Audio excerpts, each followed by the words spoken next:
Oi morenya kora mga joange ni rio makare machegni e chenro madulo kamo ko ngabende waiko ni weche go manyien ka endari ka padwe no marabich ke gana rio prareo kodario waiko ni mathoth kod sani tomo kuongo magi thond weche.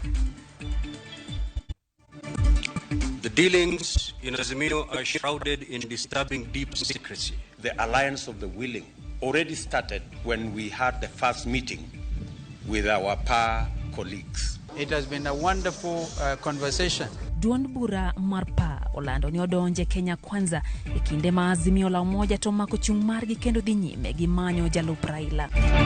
With the RPL, our country and my government will be addressing the needs of millions of Kenyans who flock to work in industrial areas of our various towns. Jatenda Azimio la umoja Raila Odinga korokoni omenyo chero sekta mar jokali ponono ni oyudo loch e yiero mabiro. Koro sama loko toka monda wene giocha temo otongo tagileta agora piny mapacha olal. Giri mingiamu iketo matingni mayo wanyaka mogo. Serikali mayo wanyaka moke. Jopiny marabore county ma Kisumu no bago ng'anyo kayuake wi monj kod nek gi jomaundu.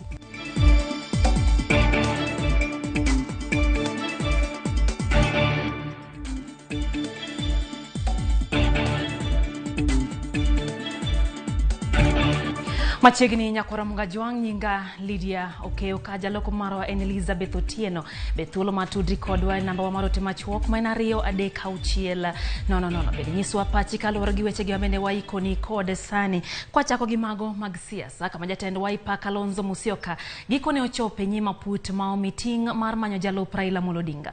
Kalonzo chope nyima dohono kata nyima committee no kendo kao kone nyaka no tim kamano mondo kik onen kajal no kada kikone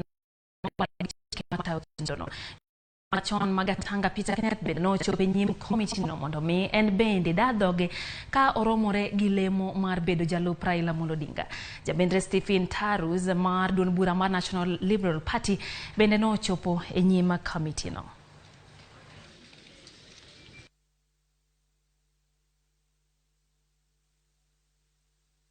It has been a wonderful conversation. Wazee kama Bishop Njenga, Archbishop Zacchaeus Okoth. I looked at that in my own mind and I said, why would I not want to go and greet Archbishop Okoth at his age? Therefore, I had to take that decision, and I want to ask that all my supporters who had given me their interview, even the conclusions of those interviews, were carried forward. I am from Mount Kenya. Yes, I cut a national role, but it is important to realize that Mount Kenya is a vote-rich area. It is also important that the opposition has had a field day in Mount Kenya, but it is also important to accept that the Azimio candidate is on an upward trajectory in Mount Kenya area. And therefore, that by being vote-rich has its own considerations, but it's not a must, but it has its own considerations. And anybody who is doing mathematics will place Mount Kenya as a priority. With the candidature of Raila Odinga, he needs a fresh blood. He needs fresh minds. He needs people who truly want to create a unified country based on the challenges that we have had in the past. You know, as a country, we have always suffered the ethnic card, and you know we must breach that card. I don't think I have to belong to a particular tribe to be able to serve Kenyans well. Nyakora mogi chenro mar manyo jalup Raila Odinga podi nyime magawa mano maserena kama jafo marwa George Bati ogoe touch kendo entiere kanyo koro watudre kode mondo mi omiwa ler mar gimadhi nyime kod sani. George Bati kinyalo winjo wayo makare nyiswani tango madhi mbele kod sani kabende en saa chiema midhiambo gi dakika 4 kabende wang'eyo ni chenro no podi nyime ango gini matimore kod sani George Bati. Nyaka gesani erokamano Lydia. Jatend migawo mar weche mag pur Peter Munya emantie nyima put madayo dho jotelo madwano bedo jalup Raila Odinga e ng'wech laro mar laro kom jatend piny Kenya yiero matarik 9 dwe mar 8 nodonjo kaendi mana nyiri machuo kende kapok oromo saa 12 mar midhiambo. to nyaka gie sani pod entiere nyima putno mondo miyo iliangi kendo ler gimomiyo neno ka en owuon oromo mar bedo jalup Raila Amolo Odinga.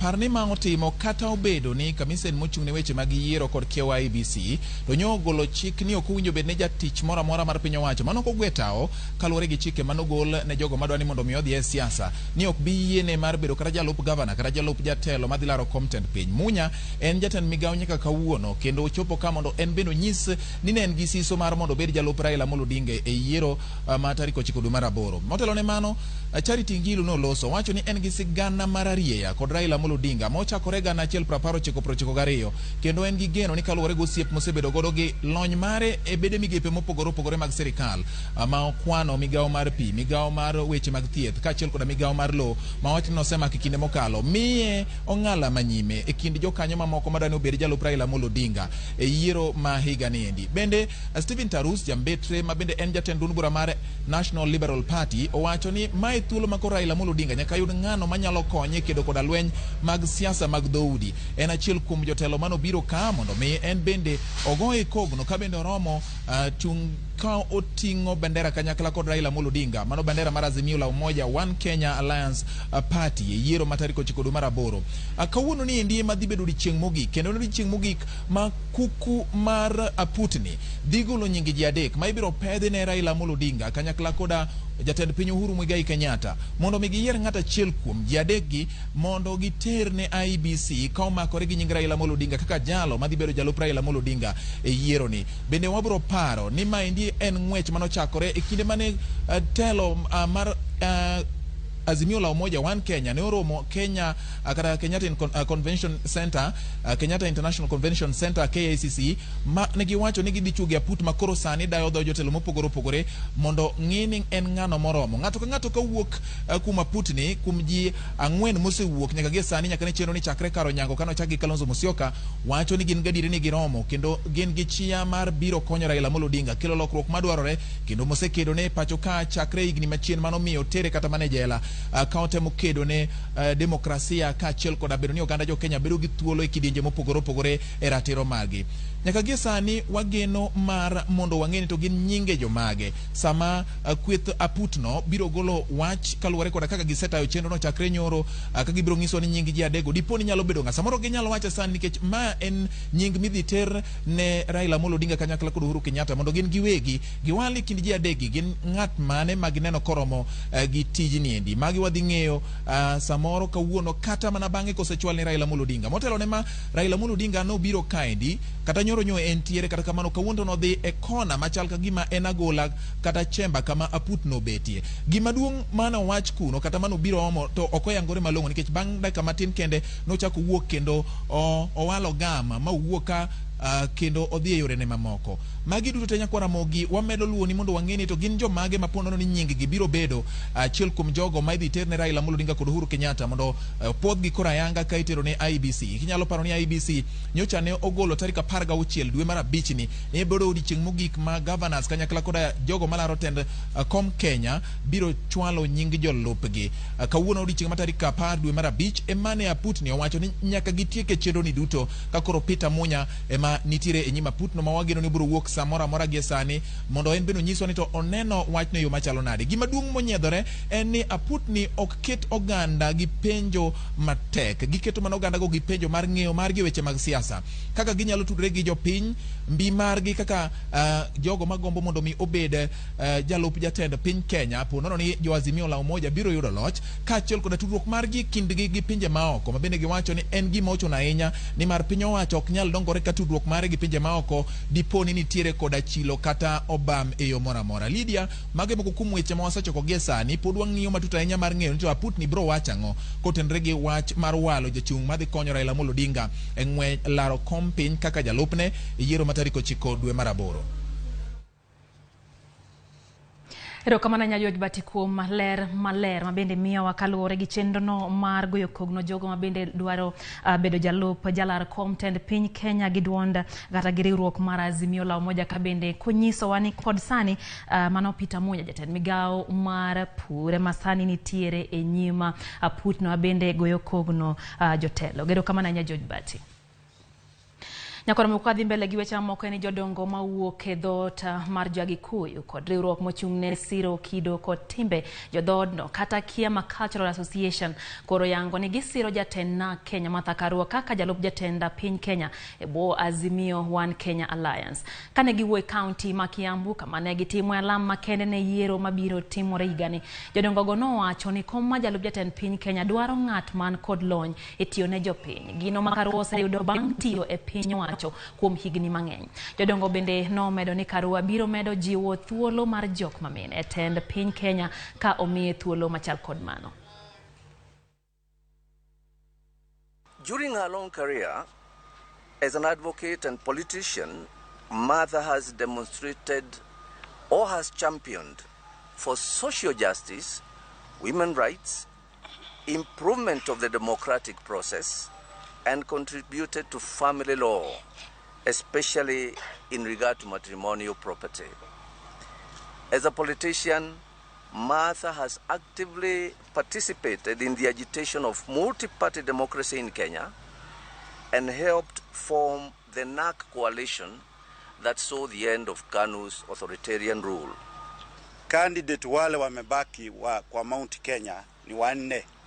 Hakuna yule hana uwezo na experience ya kukalia hiyo kiti ya running mate ama deputy president. Kwa hivyo wote tuko na wao pamoja na tutatembea na wao pamoja mpaka tarehe 9 na baadaye bado tutakuwa na wao tukishaunda serikali. Lakini kutokana na experience tutafurahi sana kama jamii, kama Azimio tutapata Martha Karua as a running mate na mwishowe deputy president. Adhuridhai. Nyakoro mokapodo ketemane wechego mag siasa duond bura mar Pamoja Africa Alliance kata PA ma hotel negi governor ma Kilifi Amason Jeffa Kingi koro lando ni odonje riwruok mar siasa mar Kenya Kwanza. PA wacho ni ok gimoro ahinya gi chenro mag riwruok mar Azimio la Umoja kendo chuno ni nyaka to koro gidar. Judith Omondi nigi ler machal kodma. Wanomedore e riwruok mar Kenya Kwanza manandala chiel bang' duond bura mar maendeleo chap lando riwruok margi kod Kenya Kwanza. Duond bura mar Pamoja Africa Alliance ma hotel ne kod Amason Jeffa Kingi bende koro lando ni oriwore kod Kenya Kwanza.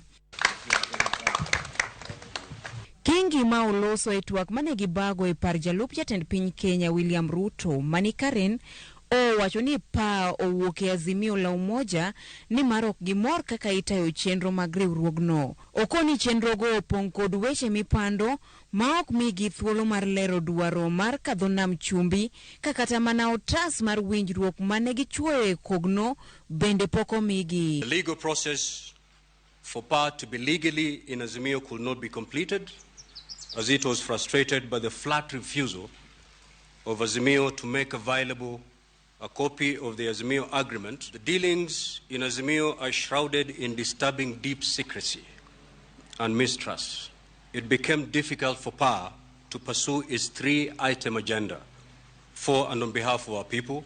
Kingi wacho ni winjruok margi e Kenya Kwanza oriwo koda kar reso oganda manam chumbi ma okoni ni kod midhiero mapod jukogi. The first is the land question at the coast. The second is the region's economy.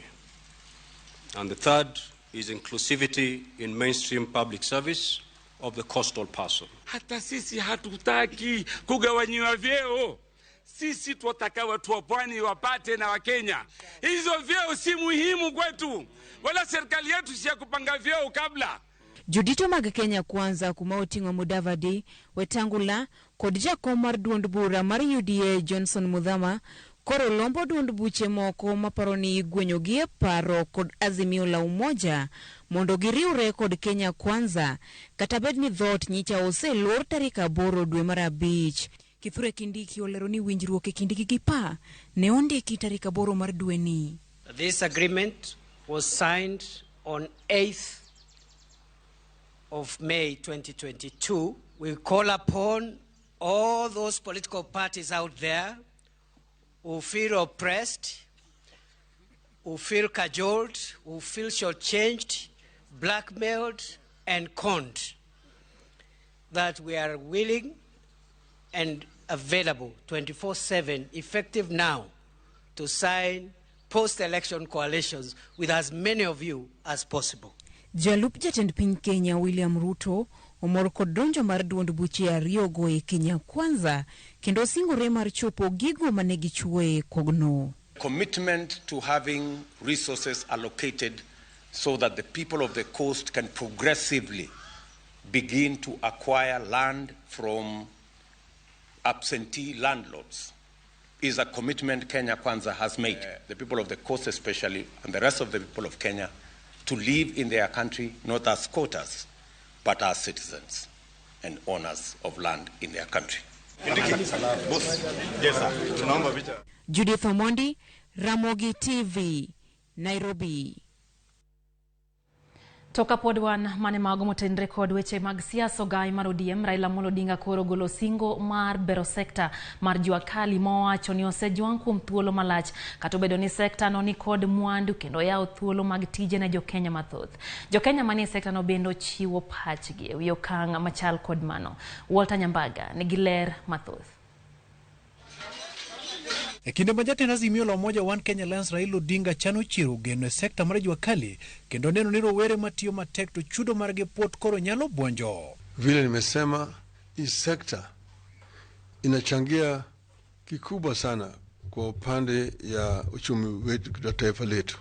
Saa zingine wanapata shida kwa upande ya wale walinzi ambayo wanawavamia pale wanafanya kazi na kuwafukuza na kuwanyang'anya hata bidhaa zao. Odinga wacho ni joma tiyo e sekta mar jua kali e koro biro yudo barua mapuodho kendo yaro lony margi. Wengi wao wana ujuzi zaidi kuliko wale ambao wanabeba makaratasi.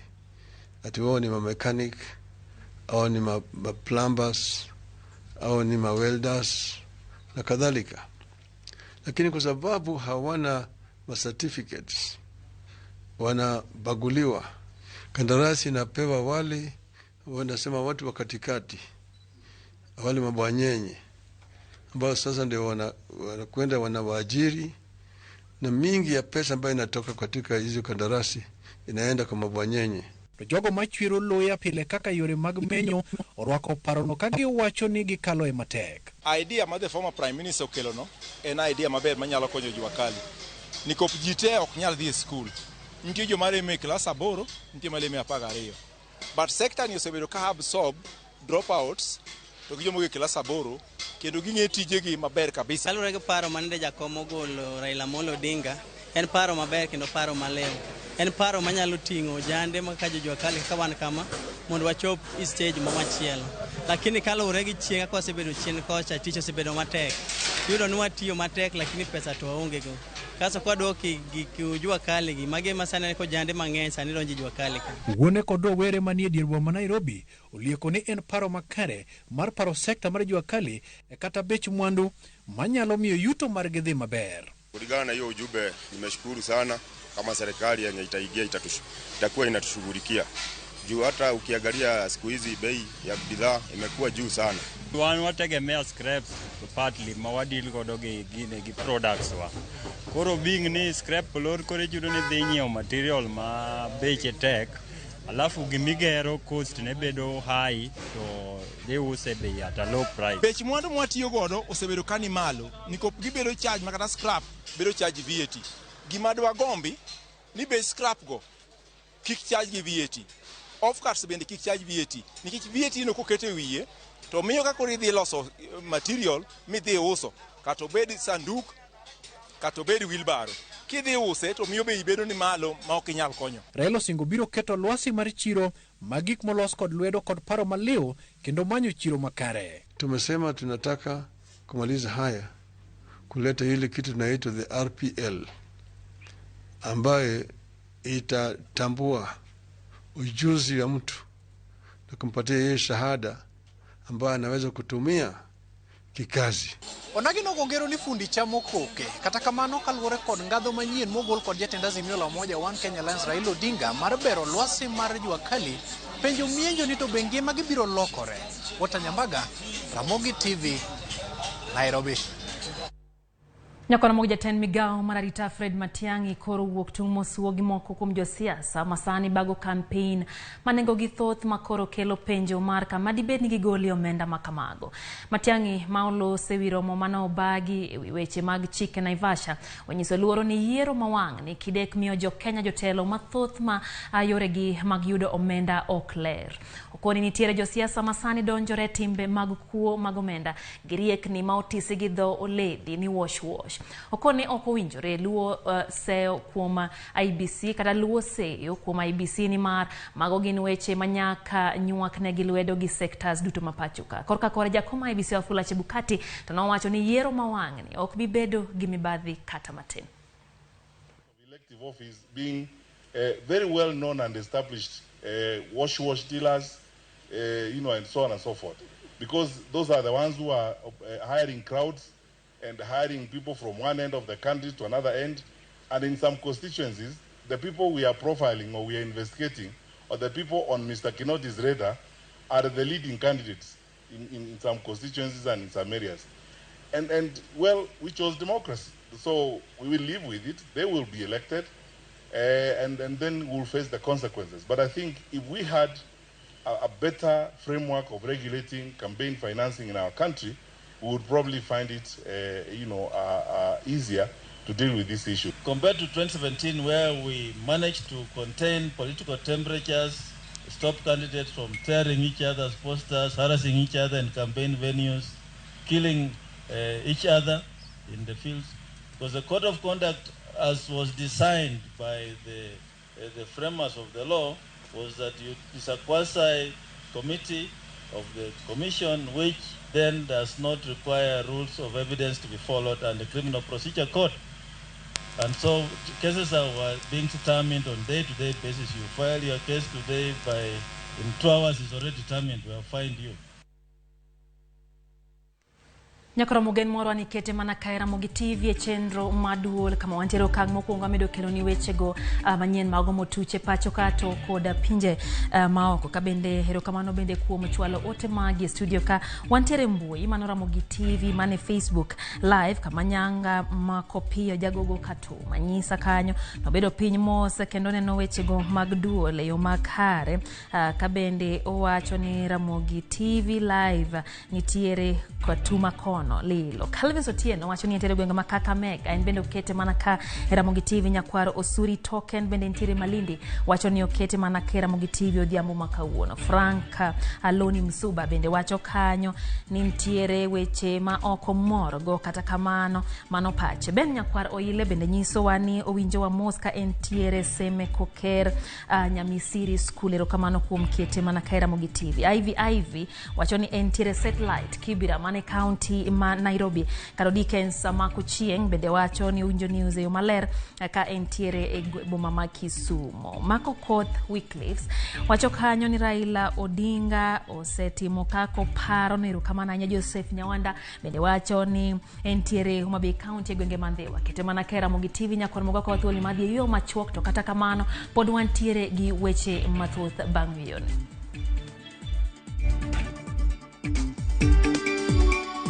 Jopuonjre Mauridi Boys no bago ng'anyo kendo rocho chenro mag somo. Wan kod stima, pi mang'eny, arita kwe morid, skul kod osiptende bende dire machiegni. Ni mathoth, you are told e namba mar 0716 222 888 kata 0703 663.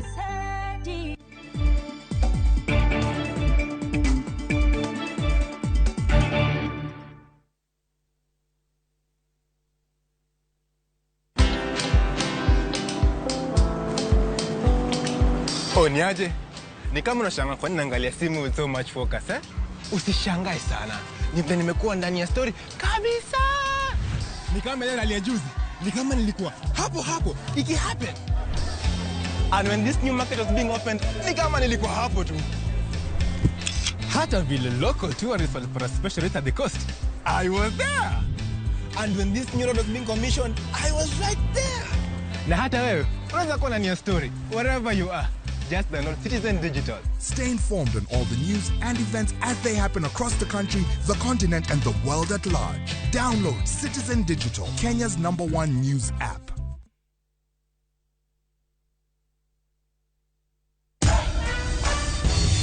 Other insecticides are made of synthetic toxins that are extremely harmful to your body. Bolt is primarily made from natural pyrethrum, which means it's not harmful to your body and is safe to use in your home.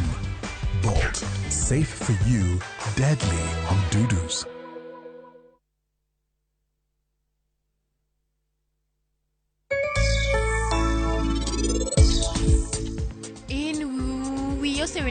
Mora tidwa na bed kod kamora chiel chieng lamo ngi ane maloso chiemo ni bobedo mamit to mana kamano biro golo nyako makite rach cha yot cha koro in pang woche gi maber kae ti yuegi shredhe nango mitemo wacho awuono nyaki lempi kidwa lemo no to onge ng'ato mabiro kuodo wi malich e yodno.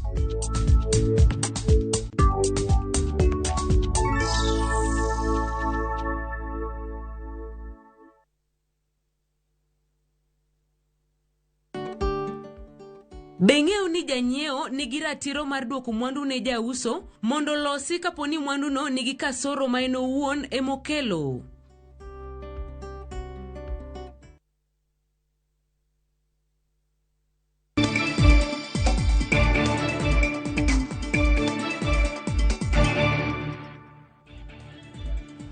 Machiegni kendo nyakor mugajwange chenro mar Duol medo miyo weche go manyien. Riwruok mar Kenya Kwanza nobago campaign mag gwenge mag Ukambani kama ne gilimo Tala e county inoma Machakos. Jalop jatend piny Kenya William Ruto ko jodito mamoko kama oting'o Moses Wetangula kod Musalia Mudavadi nomedo seyo josiasa wetegi e riwruok mar Azimio la Umoja. Jatelo loso ka girwako kata bende duond bura mar maendeleo chap kod pa kuom riwore kodgi. Ginyero kang mar jatend Wiper Kalonzo Musyoka chope nyima put ma meeting mar manyo jalop Raila Odinga. Leo tumefikisha watu 1195 tumewawekea stima. Ni kweli ama si kweli? Hapa Machakos mulikuwa college moja peke yake ya teknolojia. Saa hizi tumejenga colleges 5 mpya ya hapa Machakos. Ni kweli ama si kweli? Hapa Machakos mambo yale mengi tumefanya hapa Machakos inaeleweka. Ni kweli ama si kweli? Kati unamtongoza msichana, si wakati huo ndio unakuwa mzuri sana, si ndio? Wanapasa kuwa wanatutongoza ndio tuwaitishie kura. Lakini badala ya kutongoza vizuri, wanatutongoza vibaya, wanatutupa nje. Nyakor mwa keto tenge mago motende kod weche mag siasa wadhi nyake county ma Kisumu kama jodak aluora marabur kadibo e county ma Kisumu bago ng'anyo ka giywago rochruok mar arita kwe kendo ma osekelo nek mar ji kod kuo mar mwandu. Kaka jafwambo ma Kisumu Millicent Adhiambo lero jodak go koro odak gi luoro kalore ni ndala dek sani ji aboro osemonji alorano kendo ng'ata achiel bende osewito ngimane.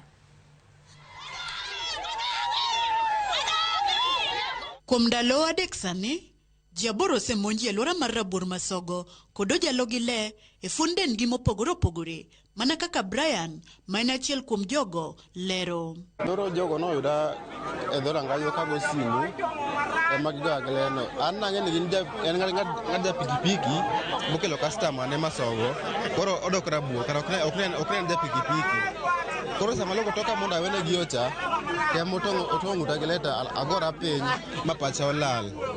Koro sama ne pura piny elo kanyo no, emo chako meda le more wiye, chako tongo wiye gi le moro kendo.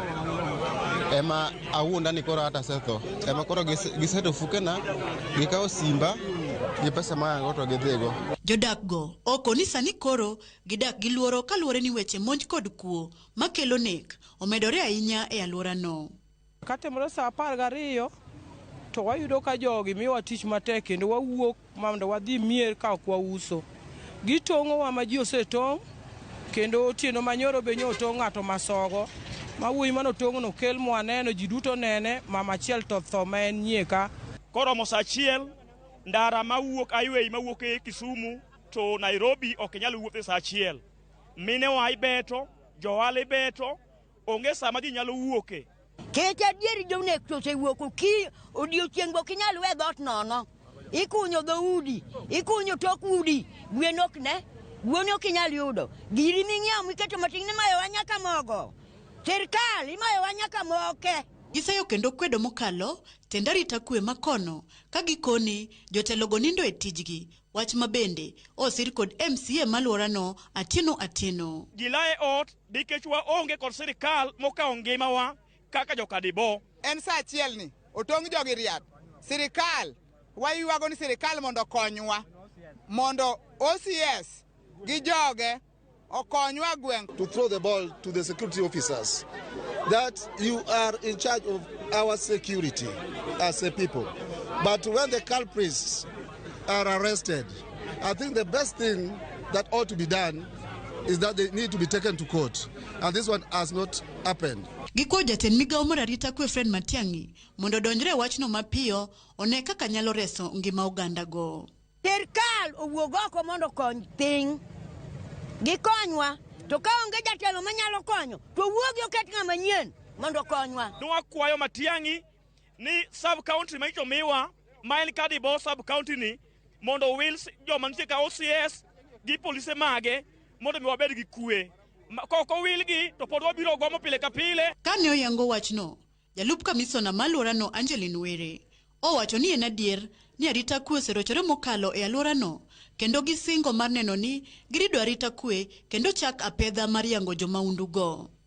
The only thing I want to assure them is the security team is going to put in place all systems to ensure that security of our people is highly upheld. Obilano okwayo jodak go mondo konygi kod timo nonro matut mondo gibed gi yot mar ndhiyo jonjorego. I kindly want to request them to share any information that they do have. I know some of them have been cooperative, and it has made us also arrest some of the culprits, as they have said. Investigations are ongoing, but that is not the end of the story because we still do have more. Jodak go koro ni kod chuny lit. Ka koro gibuono dhi nyime kod ng'anyo mar tipo, ponono monj makamago dhi nyime e alworano ka onge gima otime mapiyo kod jotend arita kwe. Jodak go koro ni kod chuny lit kendo gibuono mar dhi nyime kod ng'anyo mar tipo, ponono monj makamago odhi nyime e alworano ka onge gima otime kod jotend arita kwe. Millicent Adhiambo, Ramogi TV, Rabuor, Kisumu County. En wach mabende yungo paranyanya kwa Ramoga Juang kendo wageno ni tenda county ma Homa Bay dine yongi matimo e wachno mararita kwe. Kama chiela ni njenro mar some sikul mauriri ne oyudo ng'ikruok okinyi makawuono bang' jopuonjre bago ng'anyo mamuol kendo wuok e skul nyaka dhi e apisi mar jata chenro mar weche some county no ma Migori. Jopuonjre go noyuago ahinya yo ma jatend skul no osebedo kata godo chenro mag somo kamoko kuomgi noyuago medruok mar omenda mar somo e skul no manotimo taro mar chik manogol ko jatend migawo mar somo Ngire George Magoha. Kaluwore kod apisa matayo weche mag somo e county ma Migori Geoffrey Onyego, ywak jopuonjre go nosewinji kendo gisechako timo nonro e weche mane gipedho kendo benno po ahinya kwe mane jopuonjre go bedo ge seche mane gibago ng'anyo makamano. Kata kama otemro tudruok kod japuonj maduong' mar skul to nogore e Luanda. They never destroyed any property in the school. They have been able to reach the office of the County Director of Education and they have raised a number of issues that affect their welfare in school. We have listened to them and we are arranging on how they will go back to school so that we can also go and carry out investigation or further investigation on the issues as raised. But I want to thank them for having been very orderly. They never destroyed any property, and that is the way to go. Yes. You don't have to destroy anything because you are protesting. That is now leadership. Yes. We have heard you, and we hope when you go back you will be very patient enough as we address the issues that you have just raised. Nyakromoge te ng'anyo machielo jotich mbalariany ma Kibabii obago ng'anyo mamuol e skulno ka ging'ure wi omenda mabalang' kotenre gi orak margi kod skulno. Jotijego dwaro mondo tend mbalariany no ochulgi omenda go kendo ndiko e tich jotije mag lwedo. Ging'ure wi tuono gi hola kod medo lemo jogo mosechopo kidieny mar meto. Gigo nyona ne ok gibidok e tich nyaka chop winj kendo rang ng'ur maggi.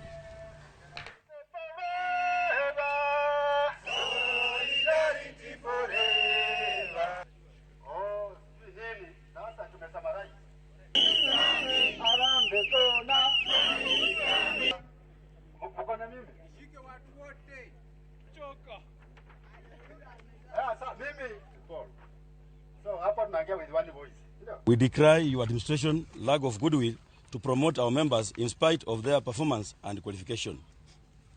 This has brought about low morale and many of our members seeking promotion elsewhere.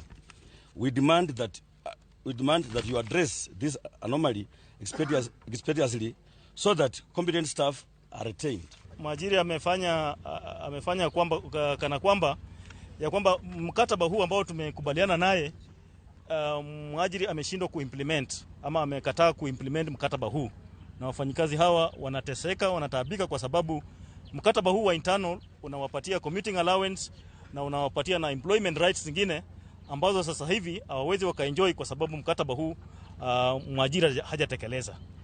This CBA has remained in limbo to the detriment of workers.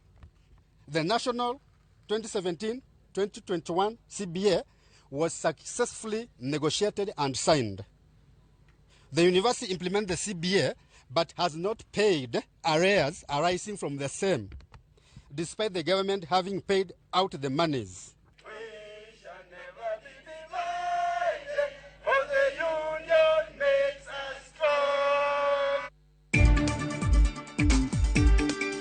Johala osechako keto helni gi machiegni gi kar bagoromo mar Africities. Wan kod stima, pi mang'eny, arita kwe morid, skul kod osiptende bende dire machiegni. Ne mathoth, ywa tol e namba mar 0716 222 kata 0703 663.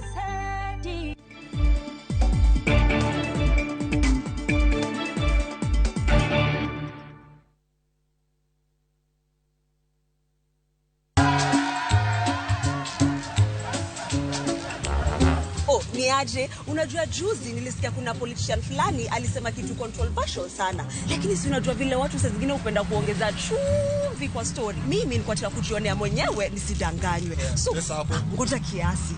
Yes, sasa mimi sikungoja kuambiwa. Nilipata the full story hapa kwa simu yangu kupitia app ya Citizen Digital. Hata wewe unaweza pata hii app pia. Unataka nikuoneshe? Stay informed on all the news and events as they happen across the country, the continent, and the world at large. Download Citizen Digital, Kenya's #1 news app.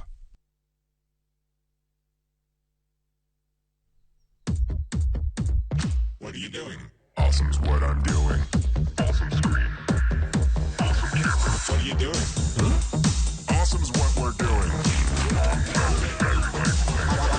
Water resistant. What are you doing? Ooh. Awesome's what I'm doing. Awesome screen, awesome camera, long-lasting battery life. Awesome screen, awesome camera, long-lasting battery life. Awesome screen, awesome camera. Awesome is for everyone. Under the high patronage of the President of the Republic of Kenya, the city of Kisumu will host the 9th edition of the Africities Summit from the 17th to the 21st of May 2022. Several thousand participants, including 3,000 local officials, are expected to attend the summit. The theme of this edition is the role of intermediary cities of Africa in implementation of Agenda 2030 of the United Nations and the African Union Agenda 2063. Register today on africities.org and join the summit in Kisumu from the 17th all the way to the 21st of May 2022.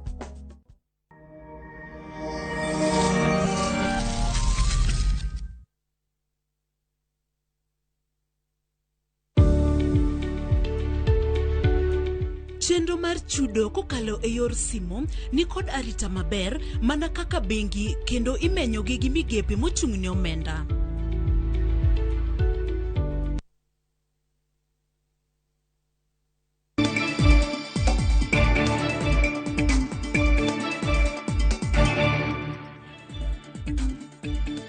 Machiegni kendo nyakoro Mogajwang' maloyo ji 500 mawuok Kisumu kod alwora mare oseyudo thuolo mag tije lwedo mopogre madhi nyime kar romo mar Jomo Kenyatta International Stadium mantiere Mamboleo kama idhi bage romo maduong' mar Africities machakre juma manyien. Jalieta nolimo pauno kendo loso kod jomoko abende oseyudo rak kanyo. Kidonjo e pap ma Jomo Kenyatta International Stadium Kisumu, Tije mopogore dhi nyime ka iketo ikruok mogik ne romo mar Africities machakore wuok tich juma manyien. Tije mag lwedo gi sani thoth kae. Kana biro kanyo, nayudo ka tich tiyore mang'eny kanyo, nadonje tije mag lwedo kaka mjengo ni nachako goyo, koro sani an kode gi tuma. Tiyo tij mar konyo funde kaka gemo ne kite, kabros go kata yweyo kuonde moselos. Tich magiseyudo osemigi thuolo mar timo lokruok e ngimagi. Sekelo na lokruok e ngimana, ntiere ot manyicha chako gero to odno nyicho chung, to sani koro dhi mbele. Ntiere nyathina manyiche ntiere skul, to fi nyicha neno kabaga nikech nyiche onge tich matiyo. Koro sani nyathina no nyalo somo maber nikech per day anyalo an kata 500 per day. Osebedo maber nikech gima mwadwaro wayudo e salak sani nikech kwatiyo wadok odhiambo ok kel thagruok kaachiel kod ywaruok e udi ni pesa onge kiang'o nikech en gima atiyago e lwedo. Mama Edith oyudo orak kuom achiel kuom kambi matimo gedo mar loso ne jotije chiemo. It also gave me an opportunity to give other people employment, and it also helped them in their livelihood as a whole. At least I'm able to feed my family without a struggle and take care of myself, be able to go to hospital when I'm sick and I can pay my bills. Generally upkeep, it keeps me comfortable.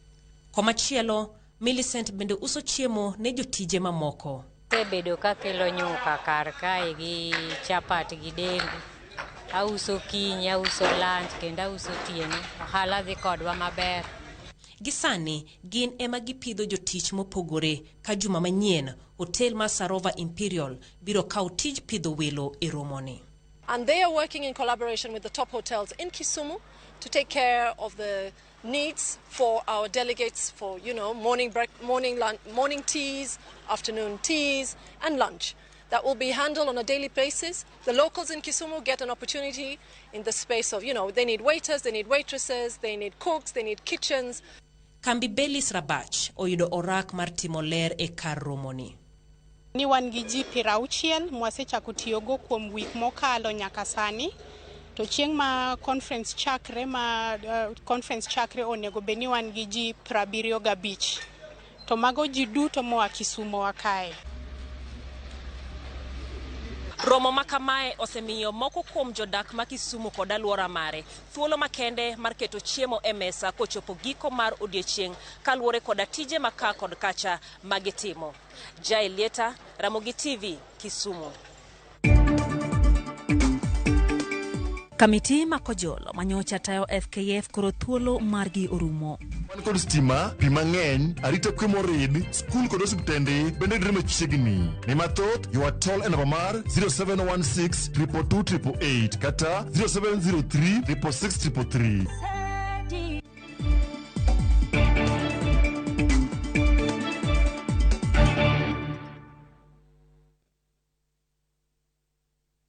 Collect fare kwa boda au matatu ukitumia ViewPay cashless na uqualify for bima ya 100,000 shillings pamoja na medical cover ya 20k na permanent disability cover ya 100k kwa 5 bob pekee. Dial *236# today to start using ViewPay cashless.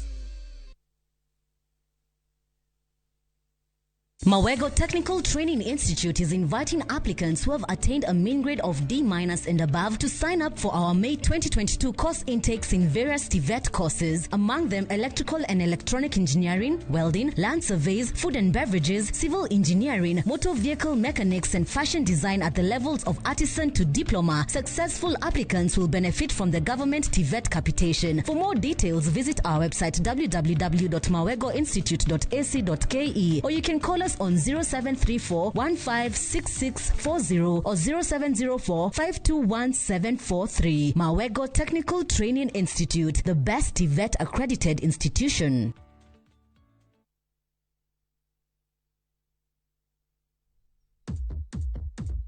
What are you doing? Awesome's what I'm doing. Awesome screen. Awesome camera. What are you doing? Huh? Awesome's what we're doing.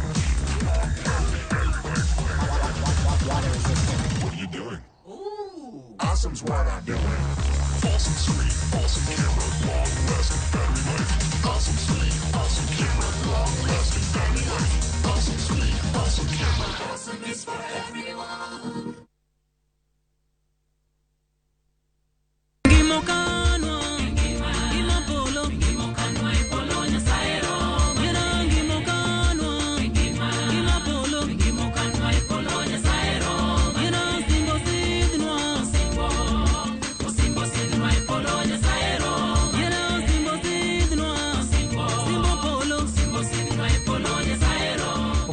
jo Nyasaye, ma jatich ruoth brother Wycliffe Oruko.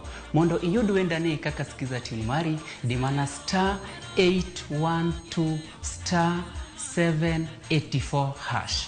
*812 *784 hash. To parie ni Ramogi TV enie ot mar jower te.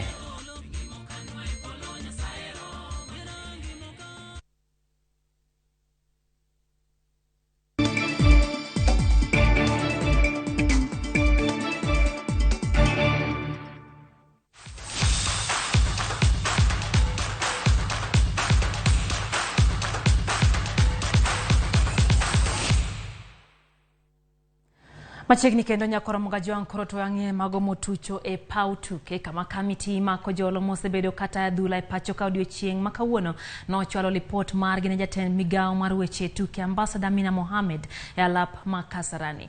Kamiti no kotelne kod jakom margi Aaron Ringera osebedo kata adhula kuom dweche 6 mokalo bang' sirikal mamalo thicho oko riwruok mane tayo weche adhula FKF. Moko kuom okengego ma komiti no ochwalo mondo tim gin kachiel kod chuogo paro mar chike matayo riwruok matayo FKF mondo lure kod pen chike to kod chike matayo tuke.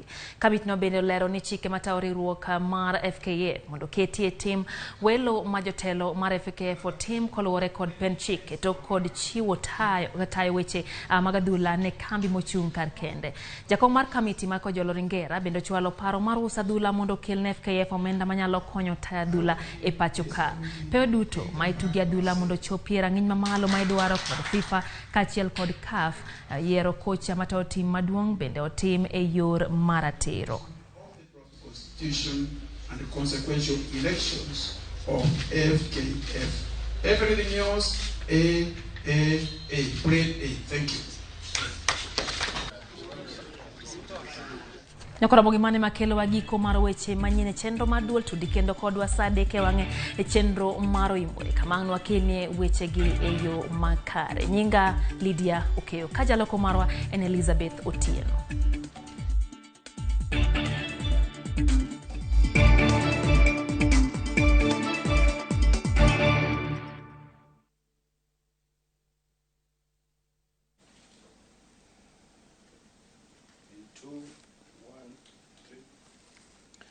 Oimore nya Kora Mugajwang machiegni e chenro mar